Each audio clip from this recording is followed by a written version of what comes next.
ہیں ہمارے ارد گرد کی جو متنجس اور نجاست ایسی جن کو پانی پاک کر لیتا ہے، لیکن زمین جن چیزوں کو پاک کرتی ہے وہ بہت زیادہ نہیں ہے، بلکہ آیت اللہ سیستانی کے فتوے کے حساب سے تو وہ بہت ہی کم ہے۔ پہلی زمین کن چیزوں کو پاک کرتی ہے؟ دو ہی چیزیں آیت اللہ سیستانی کے فتوے میں کہ زمین دو چیزوں کو پاک کرتی ہے، ایک پاؤں کا تلوا، دوسرا جوتے کا نچلا حصہ یعنی کہ جوتے کا تلوا، لیکن علی اطلاق پاک نہیں کرے گی۔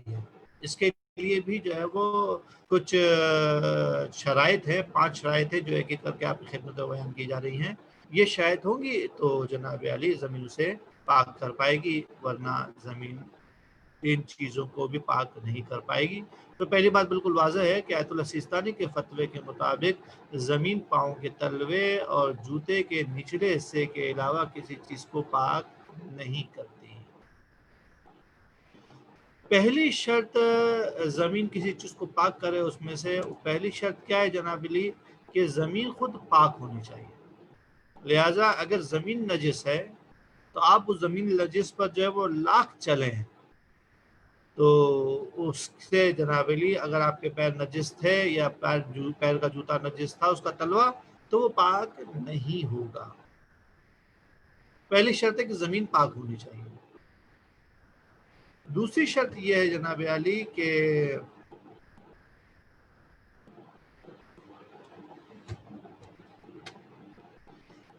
زمین خشک ہو۔ بس اگر زمین تر ہے تو وہ پاک نہیں کر پائے گی، لیکن یہاں پہ ایک تبصرہ ہے۔ ہر تر زمین کا مسئلہ نہیں ہے، بلکہ مسئلہ ہے کس کا؟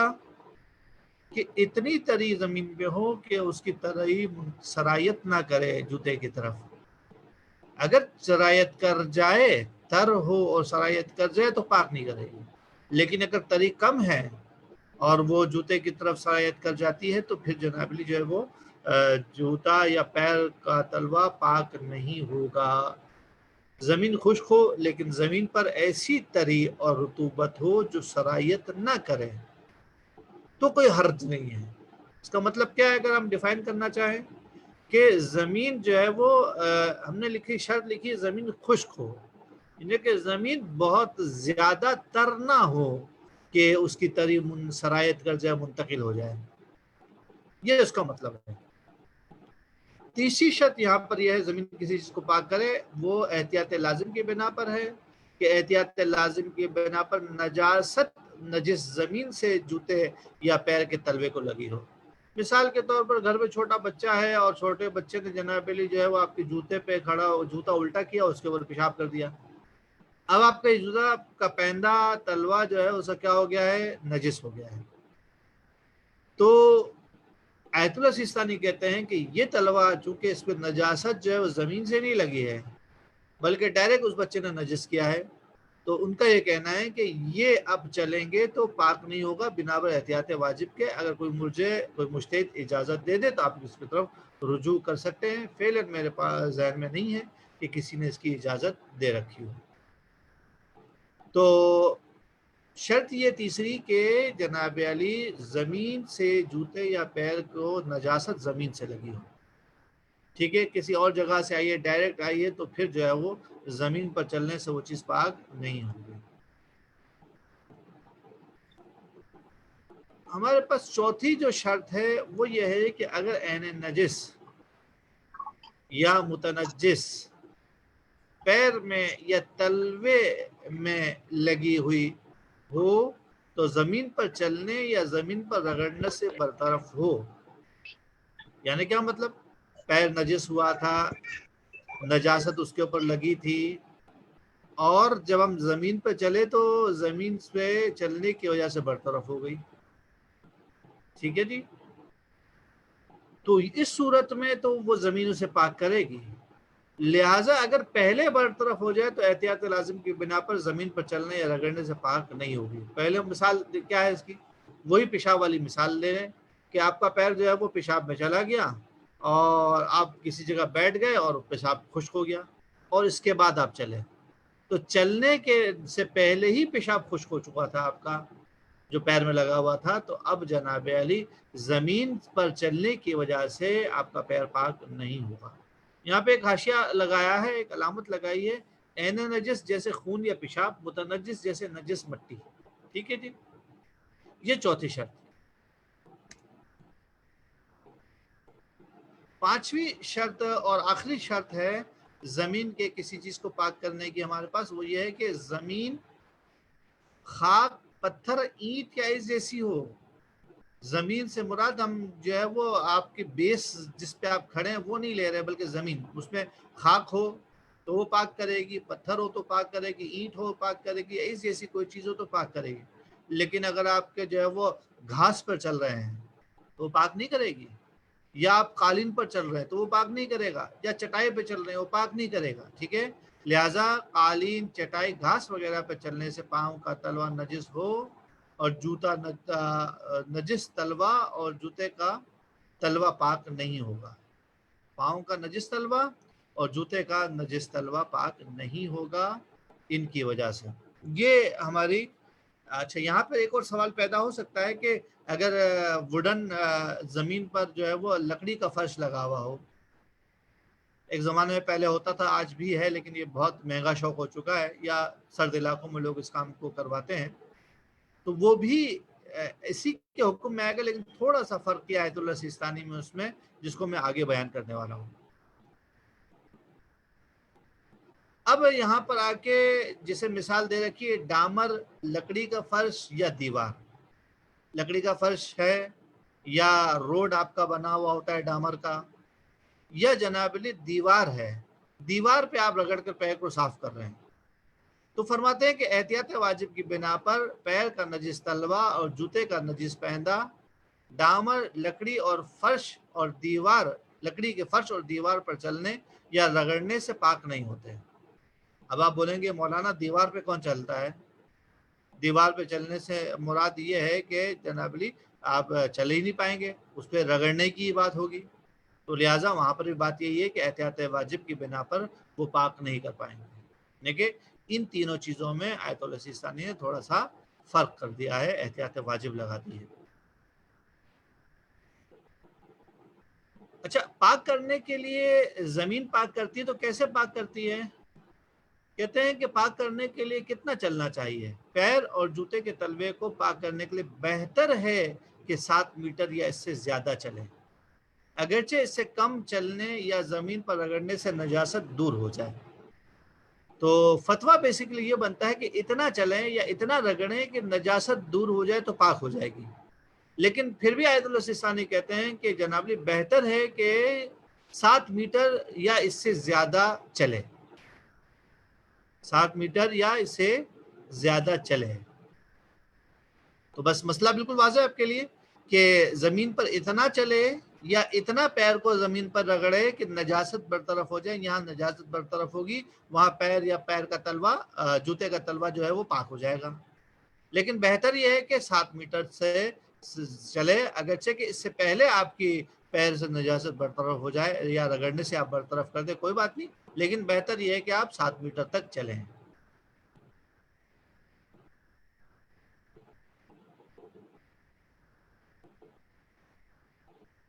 جوتے پر تری یا پیر پر تری، پیر اور جوتے کا تلوے کا تر ہونا لازم نہیں ہے۔ پاک کرنا چاہتے ہیں تو یہ ضروری نہیں ہے کہ جناب علی جو ہے وہ پیر یا جوتا جو نجس ہے وہ تر بھی ہو، بلکہ اگر خشک بھی ہو تو چلنے سے پاک ہو جائیں گے، کوئی مسئلہ نہیں ہے، لیکن محض چلنا نہیں، نجاست کا برطرف ہونا بھی لازم ہے، ضروری ہے، بس تری کا ہونا لازم نہیں ہے پیر یا جوتے کا۔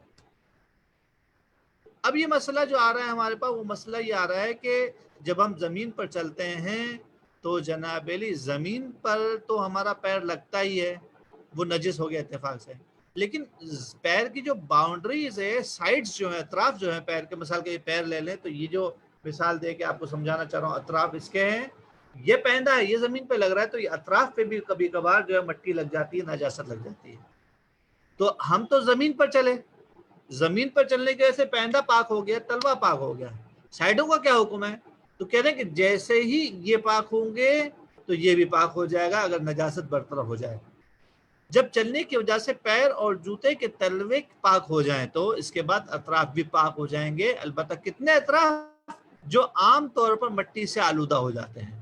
اب مثال اسی مثال کو لے کے چلوں جو ہاتھ کی مثال میں نے دی ہے کہ یہ جناب ہمارا نچلا حصہ ہے، یہ سائڈیں آلودہ ہو جاتی لیکن اوپر کی طرف آلودہ ہو گیا ہے نجاست سے تو چلنے سے پاک نہیں ہوگا، یہ اس کو دھونا پڑے گا۔ یہ پاک ہو جائے گا چلنے سے، رگڑنے سے، اور اس کی طبیعت میں اس کے پاک ہوتے ہی اطراف والا بھی پاک ہو جائے گا اگر اس سے نجاست برطرف ہو گئی ہے، اگرچہ کہ آپ چلے نہیں ہیں۔ ٹھیک ہے جی، لیکن جناب اوپر والا حصہ وہ پاک نہیں ہوگا چلنے سے، اسے آپ کو پاک کرنا پڑے گا۔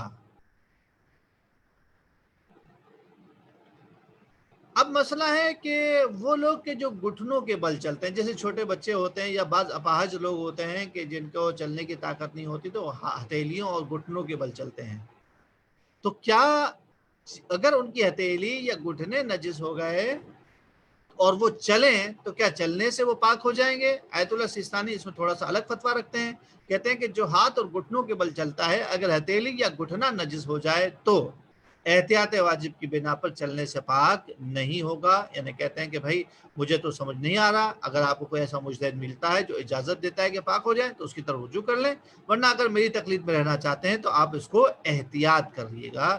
میرے پاس کوئی دلیل ایسی نہیں ہے کہ جس کی بنا پر میں فتویٰ دے سکوں کہ جناب علی پاک ہو جائے گا یا جناب علی پاک نہیں ہوگا۔ میں احتیاط لگا رہا ہوں کہ آپ احتیاط کریں کہ اس کو نجس ہی سمجھیں اور پانی وغیرہ سے اسے پاک کریں۔ لاٹھی، وہ چیزیں جو چلنے میں معاون ہوتی ہے، جیسے لاٹھی ہے، مصنوعی پیر کا تلوا ہے، چوپایوں کی نال ہے، کھر ہیں، یا موٹر سائیکل یا گاڑی کا یا سائیکل کا پہیا ہے، ان کا کیا حکم ہے؟ کیا یہ چلنے سے پاک ہو جائیں گے؟ آیت اللہ سیستانی کا فتویٰ یہاں پر بھی ڈیفرنٹ ہے، فرماتے ہیں کہ احتیاط واجب یہ ہے کہ یہ چلنے سے پاک نہیں ہوتے۔ احتیاط لگائی ہے میں نے، آپ چاہیں تو رجوع کر سکتے ہیں کسی فی العالم کی طرف جو کہتا ہو کہ پاک ہو جائے، لیکن اگر آپ جو ہے وہ میری بات ماننا چاہیں احتیاط کریں، اس میں بہتری ہے آپ کے لیے۔ اب رہ گیا جوتے کا اندرونی حصہ۔ چلنے سے جوتے کا اندرونی حصہ پاک نہیں ہوتا، لاکھ تمام شرائط موجود تھی، باہر کا پاک ہو گیا، اطراف کا پاک ہو گیا، سائڈوں کا پاک ہو گیا جو عام طور پر مٹی سے آلودہ ہو جاتا ہے، لیکن اس کے پاک ہونے کی وجہ سے اگر آپ کا جناب اندر کا حصہ نجس ہوا ہے تو وہ پاک نہیں ہوگا جوتے کا اندرونی حصہ۔ جراب کا مسئلہ، یہاں پر بھی آیت اللہ سیستانی جناب علی احتیاط واجب لگاتے ہیں کہ اگر کسی کی جراب نجس ہو جائے اور وہ جراب پہن کر چلے اور نجاست برطرف ہو جائے تو کیا وہ جراب پاک ہو جائے گی؟ کہتے ہیں کہ احتیاط واجب کی بنا پر چلنے سے جراب کا نچلا حصہ پاک نہیں ہوتا، اوپر والا تو حصہ قطعاً نہیں پاک ہوتا، پیر کا بھی پاک نہیں ہوتا، لیکن جراب کا نچلا حصہ بھی احتیاط کی بنا پر پاک نہیں ہوتا۔ لیکن کہتے ہیں کہ ایک کنڈیشن ہے، وہ کنڈیشن یہ ہے کہ جراب کے نیچے چمڑا لگا ہوا اور اس قسم کی جراب پہننے عادتاً پہنی جاتی ہو، پہن کر زمین پر چلتے بھی اور وہ نجس ہو جائے تو آپ چلیں تو پاک ہو جائے گا۔ احتیاط واجب کی بنا پر چلنے سے جراب کا نچلا حصہ پاک نہیں ہوتا، لیکن یہ کہ جراب کا پینداز، جراب کا تلوا چمڑے کا ہو اور عام طور پر اس کے ساتھ زمین پر لوگ چلتے بھی ہوں، جب ایسا ہو تو جنابی جو ہے وہ کیا ہوگا؟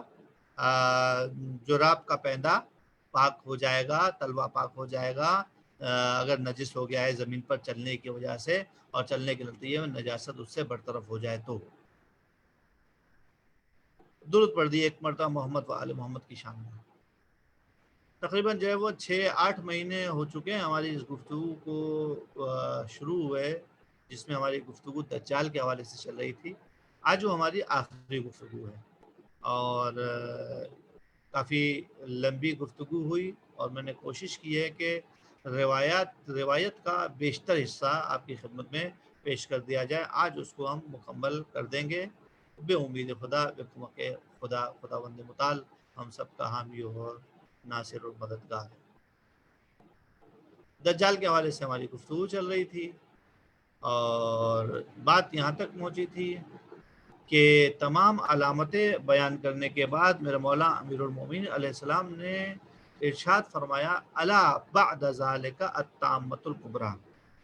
پچھلی والی گفتگو اگر آپ کے سامنے موجود ہو تو وہاں پر جنابی امام نے دجال کی خصوصیات بتائی تھی کہ وہ کانا ہوگا، کھانا کھائے گا، بازار میں گھومے گا، اور جبکہ تمہارا خدا ایسا نہیں ہے، وہ کھانا نہیں کھاتا، وہ بازار میں نہیں گھومتا. یہ ساری باتیں ہونے کے بعد اب روایت میں امام نے کہا کہ الا ان بعد ذالک تامۃ الکبریٰ، آگاہ ہو جاؤ کہ جب دجال کا خروج ہو جائے گا اس کے بعد تامۃ الکبریٰ ہے. قرآن مجید کے اندر تامۃ الکبریٰ قرآن قیامت کے لیے استعمال کیا گیا ہے لفظ، لیکن یہاں پر ایک دوسرے معنی میں ہے. قلنا، تو راوی نے یعنی ساسا ابن سوہان کہتے ہیں کہ ہم نے کہا وما ذاک یا امیر المؤمنین، اے مولا امیر المؤمنین آپ بتائیے کہ یہ تامۃ الکبریٰ کیا ہے. تو امیر المؤمنین علیہ السلام نے فرمایا قال خروج دابۃ عند الصفا ما خاتم سلیمان و عصا موسیٰ علیہ السلام. تامۃ الکبریٰ کیا ہے؟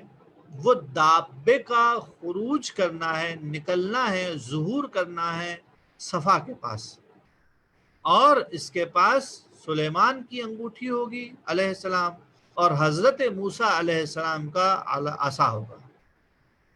ذہن میں رکھیے گا کہ جب بھی روایت میں لفظ آیا ہے کہ جب بھی کسی نبی کا نام لیں تو ان پر درود بھیجیں، تو ہمارے نبی پر بھی درود بھیجیں، یعنی اس طرح سے درود بھیجا جائے کہ حضرت سلیمان علیہ و علی نبینا السلام، اور حضرت موسیٰ علیہ و علی نبینا السلام، حضرت موسیٰ پر اور ہمارے نبی پر درود و سلام ہو. تو امام نے فرمایا کہ تامۃ الکبریٰ کیا ہے؟ صفا کے پاس سے دابے کا خروج ہے، اور اس کے پاس حضرت سلیمان کی انگوٹھی ہوگی علیہ السلام کی، اور حضرت موسیٰ علیہ السلام کی انگوٹھی ہوگی. اب دابہ سے کیا مراد ہے؟ ابھی دابہ ویسے عام لغت کے اندر کہا جاتا ہے چوپائے کو، لیکن یہاں پہ کنایا ہے ایک اور ذات سے جس کو ہم روایت کے آخر میں بیان کیجئے کریں گے. ابھی ہم نے ترجمہ آپ کے لیے یہی لکھا ہے کہ اس وقت دابہ کا صفا کے پاس دابہ کا نکلنا ہے. تو جب دابہ نکلے گا تو وہ دابہ کیا کرے گا؟ وہ جو شخصیت آئے گی وہ کیا کرے گی؟ تضع خاتم علی وجہ کل مؤمن، ہر مومن کے چہرے پر وہ حضرت سلیمان والی انگوٹھی رکھ دے گا، لگا دے گا. فینتبع فیہ ھذا مؤمن حقا، تو اس کے چہرے پر، اس کی پیشانی پر لکھا ہوا آ جائے گا یہ حقیقی مومن ہے، یہ سچا مومن ہے. وَتَضَعُهُ عَلَى وَجْهِ كَافِرٍ، اور وہی خاتم سلیمان کو وہ دابہ کافر کے چہرے پہ رکھے گا. فَيُكْتَبُ فِيهِ هَذَا كَافِرٌ حَقًّا، تو اس وقت لکھا ہوا آ جائے گا کہ یہ حقیقی کافر ہے. عجیب بات یہ ہے کہ ایسا لگتا ہے، اس روایت سے اندازہ یہ ہوتا ہے کہ امام زمانہ عجل اللہ تعالی فرجہ الشریف کا جب ظہور ہوگا تو مسلم معاشرے سے، انسانیت کی دنیا سے منافقت کا خاتمہ ہو جائے گا، جو حضرت ختمی مرتبت کے زمانے میں نہیں ہوا، جو حضرت امیر کے زمانے میں نہیں ہوا، جو امام حسن کے زمانے میں نہیں ہوا، جو امام حسین کے زمانے میں نہیں ہوا، جو کسی اور کے زمانے میں نہیں ہوا. لیکن امام زمانہ کا جب ظہور ہوگا تو اب میرے منہ سے لفظ نکل ہی گیا کہ دابہ سے مراد یہاں پر امام زمانہ ہے. اور امام زمانہ کا کام یہ ہوگا، دیکھیے ایک مومن ہے، ایک کافر ہے، بیچ کی ایک کیٹیگری جسے ہم کہتے ہیں منافق. منافق ظاہر میں مومن ہوتا ہے، اندر میں کافر ہوتا ہے. تو روایت یہ کہہ رہی ہے کہ مولا جب ظہور فرمائیں گے تو ہر مومن کے پیشانی پر مہر لگائیں گے اور ہر کافر کے پیشانی پر مہر لگائیں گے. لہٰذا جو دل کا کافر ہے، جو دل کا مومن ہے، جو دل کا مومن ہوگا، اس کی جو مہر ہوگی وہ مہر کون سی ہوگی؟ اس سے معلوم ہو جائے گا کہ یہ حقیقی مومن ہے. اور جو کافر ہوگا اس کی جو مہر کون سی ہوگی کہ یہ حقیقی کافر ہے. یہ امام زمانہ عجل اللہ تعالیٰ فرجہ الشریف کے زمانے کی خصوصیت سے کہ معاشرے سے منافقت کا خاتمہ ہو جائے گا. حتی ان المومن ینادی الویل لکا یا کافر، اور ایسے میں جب کافر مشخص ہو جائیں گے، مومن مشخص ہو جائیں گے، تو مومن کہے گا اے کافر تجھ پر دہائی ہو، تجھ پر افسوس ہے. تو کافر کیا کہے گا؟ وَأَنَّ الْكَافِرَ يُنَادِي، اور کافر پکار کر کہے گا طُوبَى لَكَ یا مومن، اے مومن تیرے لیے خوش بختی ہے، تیرے لیے مبارک ہے، تو آج بہت زیادہ برکت والا قرار پایا ہے۔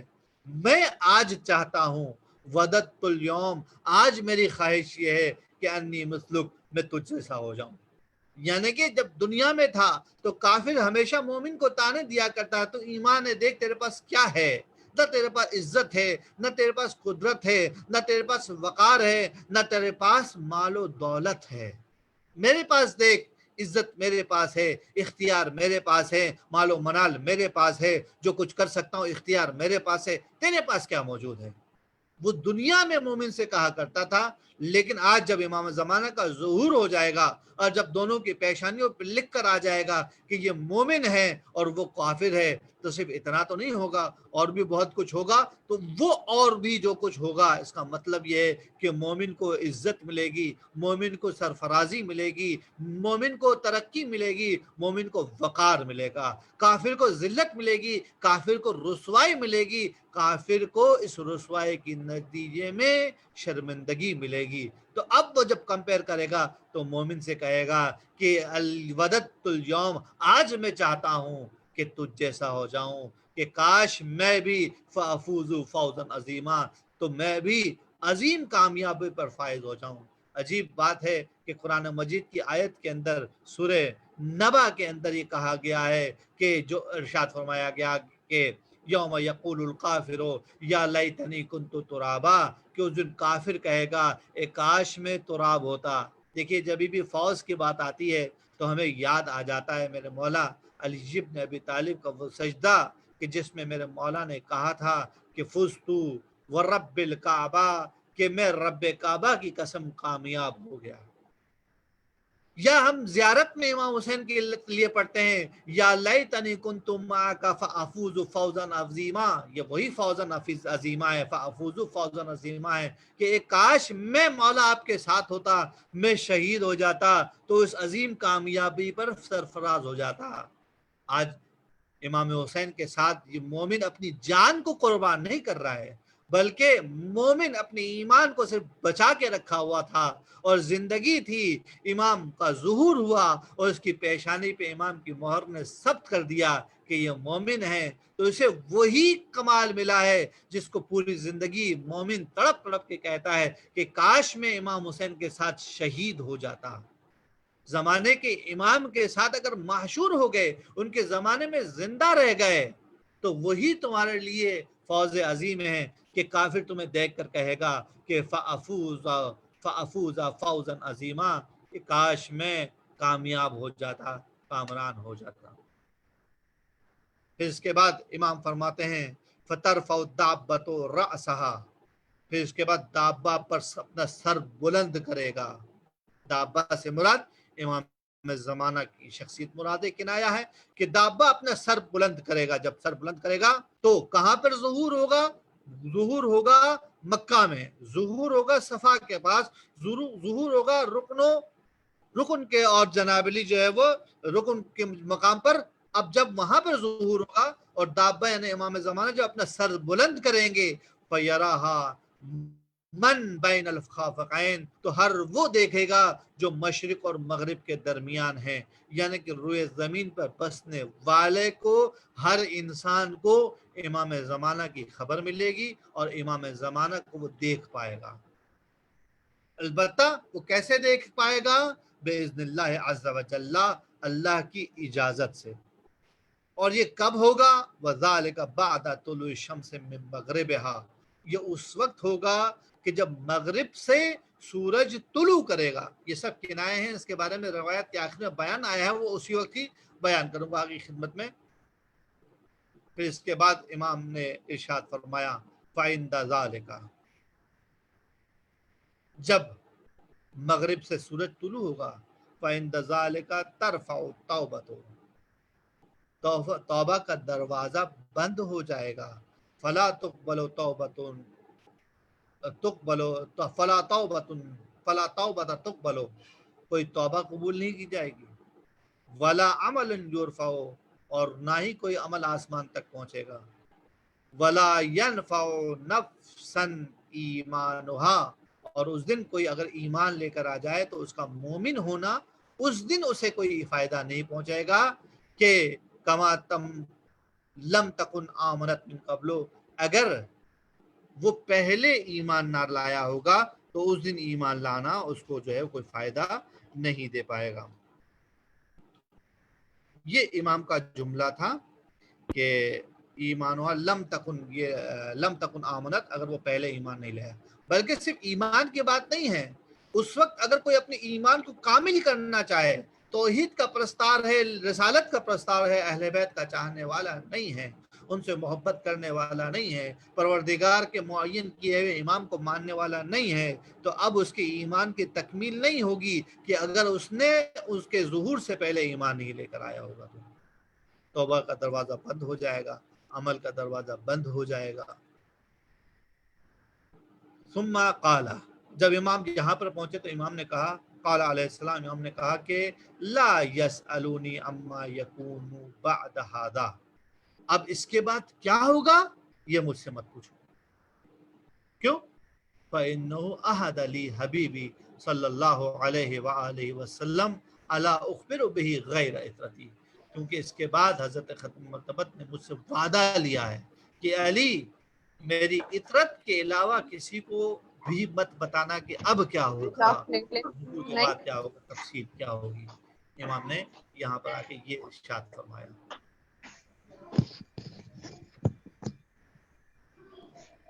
ایسے مقام پر، یہ آخری مرحلہ ہے کہ ایسے مقام پر ساسا ابن سوہان سے نزال ابن صبرہ نے سوال کیا کہ حضرت کیا کہنا چاہتے ہیں، بات سمجھ میں نہیں آ رہی ہے۔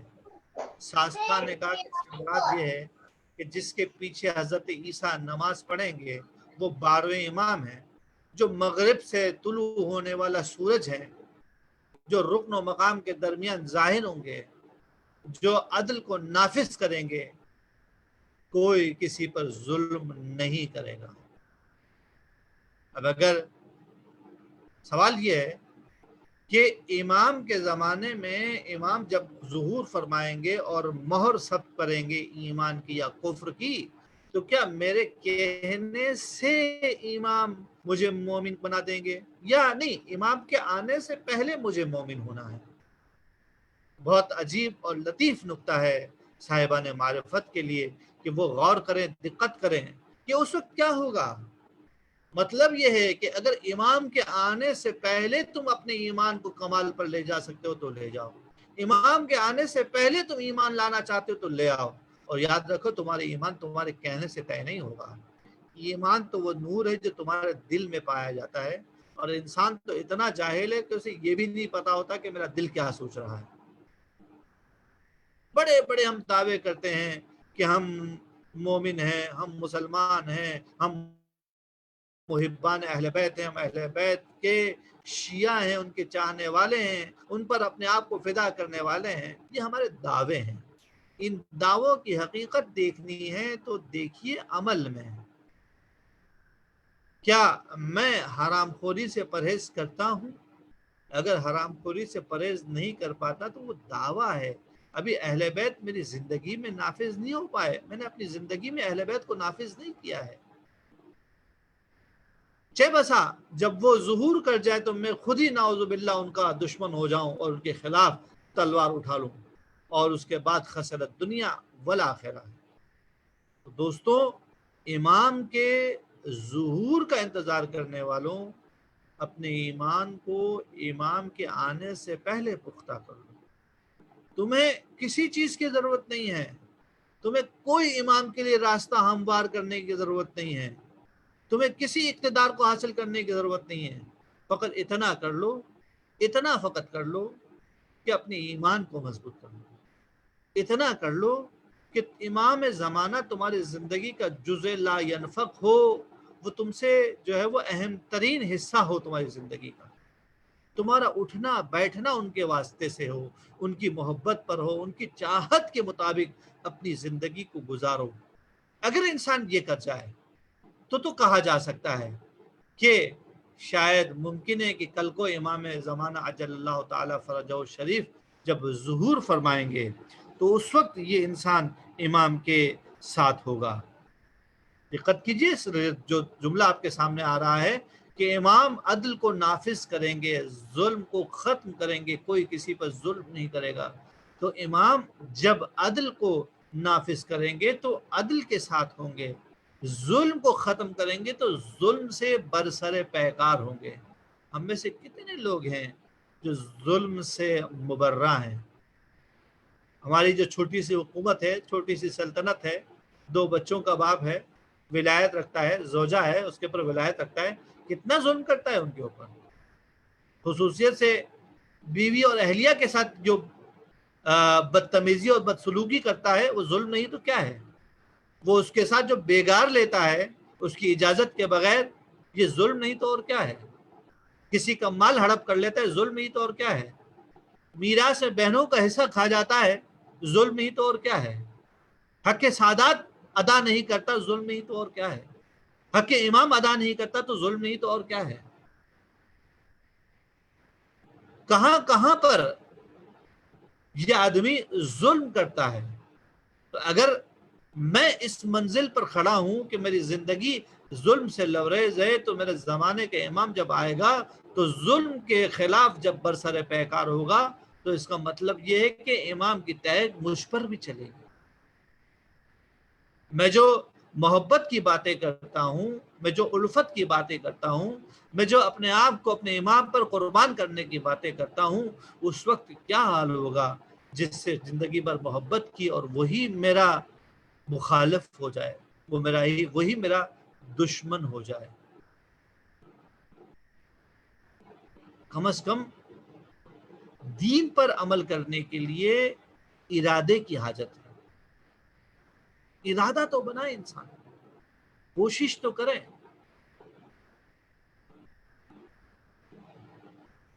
ورنہ یاد رکھیے کہ ہماری مثال اس شیر کا مصداق ہو جائے گی، نہ خدا ہی ملا نہ وصال صنم، نہ ادھر کے رہے نہ ادھر کے رہے. پوری زندگی آدھا اسلام رکھا تھا تو دنیا نہیں ملی، اور جناب امام جب آئے تو آدھا کفر بھی تھا تو امام نہیں ملا. یعنی دیکھے تو صحیح، ایک مومن جو دعویٰ ایمان کر رہا ہے کہ وہ جا کہاں رہا ہے، چاہتا کیا ہے.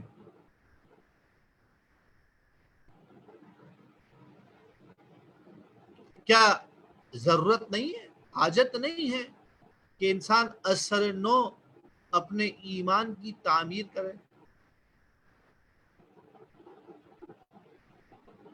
کیا ضرورت نہیں ہے کہ اپنے عقائد کو پڑھیں؟ کیا ضرورت نہیں ہے کہ اخلاق کو ان سے سیکھے جن سے سیکھنا برحق ہے؟ ہمیں آج ائمہ اہل بیت کی اقوال میں اتنی ارزش نظر نہیں آتی جتنی ارزش ہمیں، جتنی ویلیو ہمیں جو ہے وہ مغربی لوگوں کے افکار میں نظر آتی ہے. تو یہ بے ایمانی کی علامت ہی تو ہے. جب امام کا ظہور ہوگا تو میں کم از کم اتنا تو سوچوں کہ میں اس وقت کس منزل پر کھڑا ہوں گا، کس مقام پر کھڑا ہوں گا.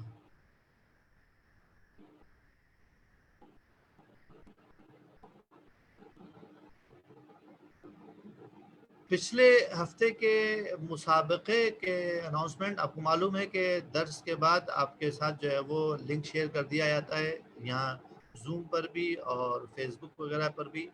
آپ اس لنک کے ذریعے سے اپنے جو ہے وہ کوئز میں شامل ہو سکتے ہیں اور اس انعامات بھی آپ کو دے دیے جاتے ہیں. پچھلے ہفتے جن لوگوں نے شرکت کی تھی وہ 13 پارٹیسپینٹ تھے، جن میں سے جناب علی 9 افراد کو، جو انہوں نے 5 میں سے 5 نمبر حاصل کیے ہیں، 5 میں سے 5 سوال کے جواب حاصل کیے، انتہائی آسان کوئز تھا. تو انہیں جناب لی میرا اندازہ ہے، میری خبر کے مطابق ان کا گفٹ پہنچ چکا ہوگا یا پہنچ جائے گا.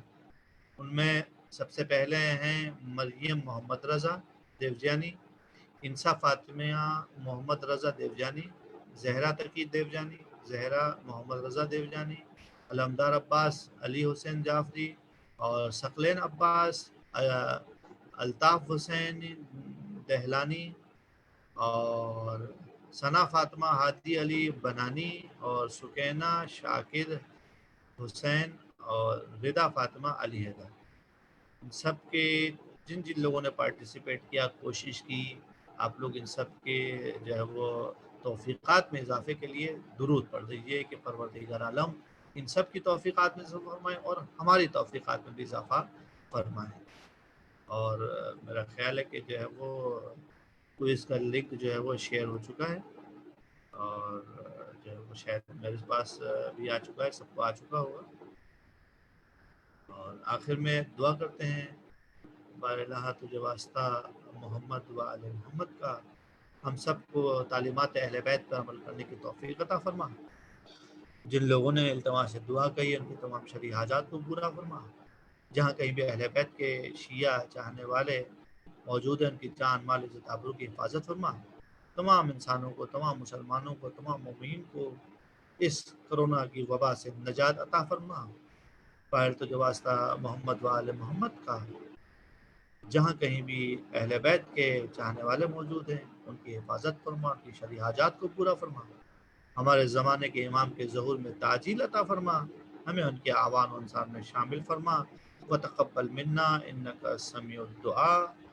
آخر میں ایک سورہ فاتحہ کی التماس ہے، رحم اللہ من قرأ الفاتحہ، کل مومن مومنات، علماء، شہداء، جن کا کوئی فاتحہ پڑھنے والا نہیں ہے ان سب کو ذہن میں رکھیے، خصوصیت سے جناب علی علامہ طالب جوہری صاحب، سیدہ کنیز بطول اور سیدہ حسین نقوی، رحم اللہ من قرأ الفاتحہ۔ بسم اللہ الرحمن الرحیم، الحمد للہ رب العالمین الرحمن الرحیم مالک یوم الدین، ایاک نعبد و ایاک نستعین، اہدنا الصراط المستقیم صراط الذین انعمت علیہم غیر المغضوب علیہم ولا الضالین۔ بسم اللہ الرحمن الرحیم، انا اعطیناک الکوثر فصل لربک وانحر ان شانئک هو الابتر۔ بسم اللہ الرحمن الرحیم، قل هو اللہ احد اللہ الصمد لم یلد ولم یولد ولم یکن له کفوا احد۔ بسم اللہ الرحمن الرحیم، قل هو اللہ احد اللہ الصمد لم یلد ولم یولد ولم یکن له کفوا احد۔